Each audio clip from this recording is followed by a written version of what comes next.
하늘을 보세요. 비둘기인가? 비행기네요. 아까워요. 지금 이 시간 약 10,000대의 비행기가 1억 5천만 명에 가까운 인원을 여기저기로 실어나르고 있어요.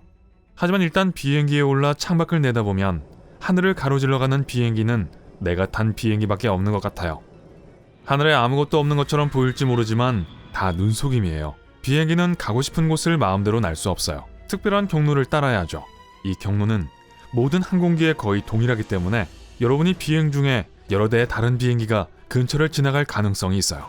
그럼 다들 어디 있냐고요? 아, 저기 있어요. 아니요, 바로 옆은 아니고요. 우선 여러분의 시야는 비행기의 한쪽 면만 볼 수 있는 작은 창문으로 제한됩니다. 다른 여객기가 같은 노선을 따라 비행한다고 해도 여러분 좌석에서는 눈치채지 못할 거예요. 반면 조종사는 조종석의 거대한 앞유리를 통해 앞에 날아가는 다른 비행기를 볼 수 있죠. 하지만 다른 제트기가 뒤쪽 혹은 아래쪽이나 위쪽에서 이동하고 있다면 조종사조차도 육안으로 발견할 수 없어요. 하늘 위에 떠있는 비행기의 수는 어마어마하지만 하늘은 엄청 넓습니다. 그래서 비행기가 나란히 비행할 필요가 없죠. 혹은 창문으로 볼 수 있을 정도로 가까이 비행할 필요도 없고요. 구름을 배경으로 한 하얀색 비행기도 알아보기 힘들죠.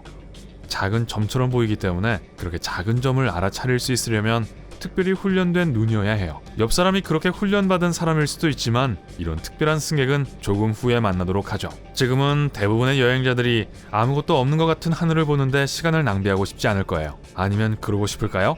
긴 비행 시간 동안 어떻게 보내시나요? 아래 댓글로 알려주세요. 악천후와 구름은 또 다른 문제죠. 하지만 밤에는 비행기에 장식된 반짝이는 빛 때문에 다른 항공기를 더 쉽게 알아차릴 수 있어요.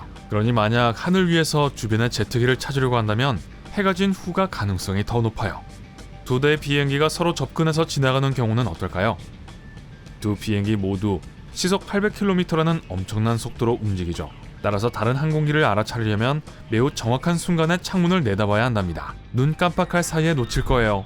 하지만 비행 중에 많은 여객기를 보지 못하는 주된 이유와 비행기가 하늘에서 만나 충돌하지 않는 이유는 같아요. 그건 항공기 분리 규칙이에요. 비행기가 서로 멀리 떨어져 있는데 도움이 되는 일련의 규칙이죠. 근처에 비행기가 없으면 충돌 위험도 없는 거니까요. 그런데 분리 규칙은 다른 장애물뿐만 아니라 한 나라의 영공을 의미할 수도 있어요. 조종사들은 어떤 영공을 날아갈 수 있는지 알고 있죠. 새로운 영공 영역에 들어가기 전에 관제사로부터 허가를 받아야 해요. 작은 비행기가 훨씬 더 큰 다른 비행기 뒤에 있을 때는 항적 난기류를 경험할 수 있어요.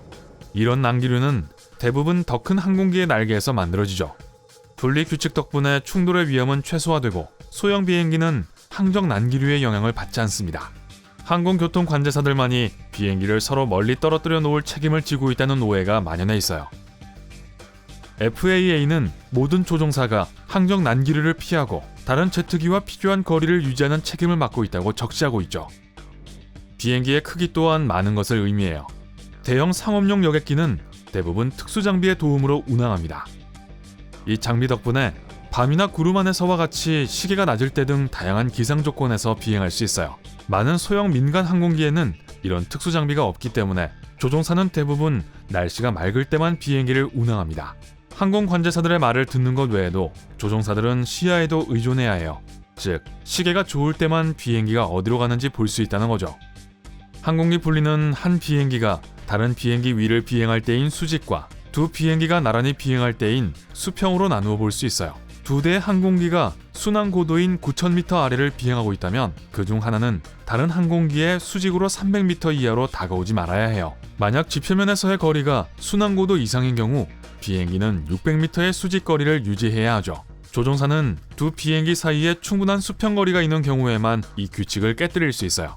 규칙은 같은 고도에서 비행하는 두 여객기 사이에 약 10km의 거리가 있어야 한다는 거예요. 레이더가 잘 잡히지 않는 지역에서는 비행기 사이의 거리를 반드시 18km 이상 유지해야 하죠. 공항의 영공 내에서 이런 일이 벌어질 경우 분리거리는 5.5km보다 더 작을 수 있어요. 예를 들어 공항에서 유도로를 이동할 때 혹은 이착륙 중에는 비행기끼리 상당히 가깝게 접근하죠. 주요 규칙은 제트기 사이의 안전거리를 유지하는 거예요. 기억할 게 너무 많은가요? 알아요. 하지만 걱정 마세요. 컴퓨터가 있으니까요. 10석 이상의 좌석을 가진 대부분의 현대 비행기는 교통 충돌 방지 시스템, 즉 TCAS라는 장치가 장착돼 있어요.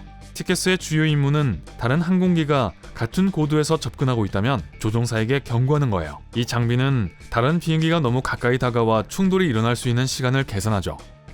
이 시간이 다 되면 시스템이 날카로운 경고음을 내기 시작해요.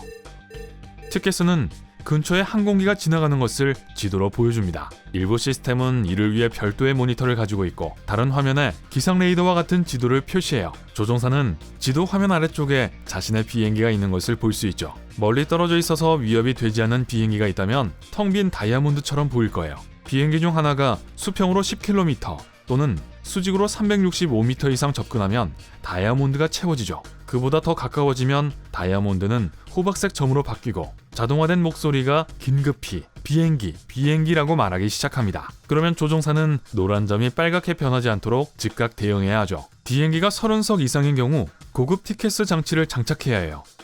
이 장치가 서로 다른 비행기에 설치되면 두 시스템은 서로 통신해서 제트기를 조정해 충돌을 피합니다. 이 경우 한 조종사는 시스템에서 상승이라는 말을 듣고 다른 티켓스는 조종사에게 하강이라고 말할 거예요.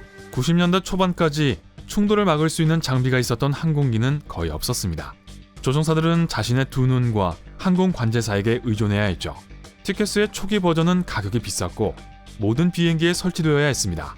항공사가 모든 제트기를 개조하기 위해 지불해야 했던 비용을 한번 상상해보세요. 그러나 공중에서 충돌을 예방할 필요성은 분명했기 때문에 선택의 여지가 없었죠. 모든 비행기는 비용이 얼마가 들든지 티켓스가 필요했어요. 자, 중요한 건 대부분의 승객들은 창문 밖으로 다른 비행기를 보지 못할 수도 있지만 객실에 타고 있는 조종사들은 볼 수 있어요. 훈련된 눈으로 인근 제트기를 쉽게 찾을 수 있거든요. 하지만 그들이 신경 쓰는 건 또 있어요. 창문 유리에 쌓인 얼음 때문에 시야가 충분히 막지 않다면 위험하죠.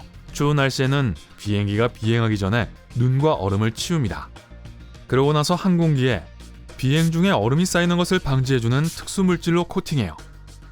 이 물질은 얼마간 효과가 있지만 비행 몇 시간 안에 창문이 다시 가벼운 서리층으로 덮이는 것을 알 수 있을 거예요. 비행기 밖의 기온이 얼어붙을 만큼 춥기 때문에 이건 정상이에요. 하지만 창문을 덮고 있는 얼음층이 두껍다면 엔진이 열을 충분히 발생시키지 않는다는 것을 의미할 수 있어요. 얼음으로 덮인 비행기는 비행 및 착륙 시 심각한 문제가 있을 수 있죠. 얼음이 부드러운 공기 흐름을 방해하고 비행기를 상공에 유지시켜주는 상승 기류를 줄여버리거든요. 따라서 창문에 얼음이 두껍게 끼어서 하늘에서 다른 비행기를 볼 수 없다면 승무원에게 알려줄 가치가 있어요. 하지만 승무원들은 이미 알고 있을 거고 여러분과 다른 모든 사람들이 안전하게 비행할 수 있도록 필요한 조치를 취하기 시작했을 거예요. 그런데 조종사들이 조종석에 이코프라고 하는 다른 시스템을 원한다고 들었어요. 빈 커피컵 방지 시스템이라고 하네요. 네, 커피 전에 커피 수위가 너무 낮으면 리필이라는 경보가 울린다네요. 여러분, 오늘 새로운 것을 배웠다면 이 영상에 좋아요를 누르고 친구와 공유하세요. 저 재미없는 농담이라도 말이죠. 여기 여러분이 좋아할 만한 영상이 많답니다. 왼쪽 혹은 오른쪽을 클릭하세요. 그리고 밝은 면과 함께 하세요.